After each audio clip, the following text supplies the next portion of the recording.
نصيحة مني ليك يا صاحبي. الحياة والدنيا بسيطة جدا، والله صدقني. بلاش نقعد نعقدها على نفسنا على الفاضي والمليان. اللي عايز يقرب يقرب، واللي عايز يبعد الباب مفتوح، واللي يحبك إياك تخسره، واللي عايز يمشي عادي جدا واشكره على الفترة الحلوة اللي كان موجود فيها.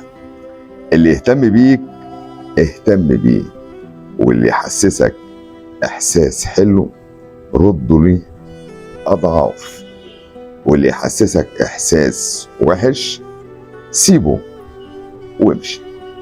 الحياة مش مستاهلة الزعل، والدنيا ما بتقفش على حد، وحتى لو هتقف مش هتقف على حد ناقص ما بيعرفش يعمل بالأصول. حد جواه كده حقد وغل وكره.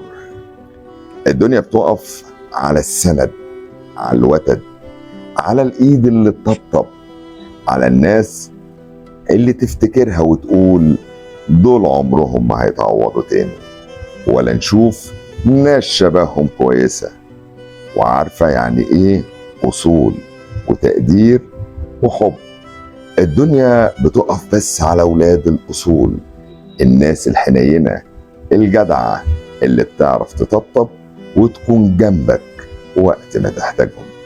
ربنا يديم في حياتنا الناس الحلوة الصافية اللي بيحبونا من قلبهم بجد، اللي كل همهم يشوفونا مبسوطين، الناس اللي بنحس معاهم إننا مالكين الدنيا بإيدينا، اللي معاهم بيكون وشنا كده منور وقلوبنا بترقص من الفرحة، اللي وجودهم بيغنينا عن أي حد وبيحل الدنيا في عينينا، اللي بيقدروا يهونوا علينا أي صعب بيمر علينا ويمسحوا أي حزن جوانا، اللي معاهم بنعرف سكتنا وطريقنا، اللي بيخلونا نثق في نفسنا وفي قدرتنا على اجتياز أي حاجة مهما كانت صعبة.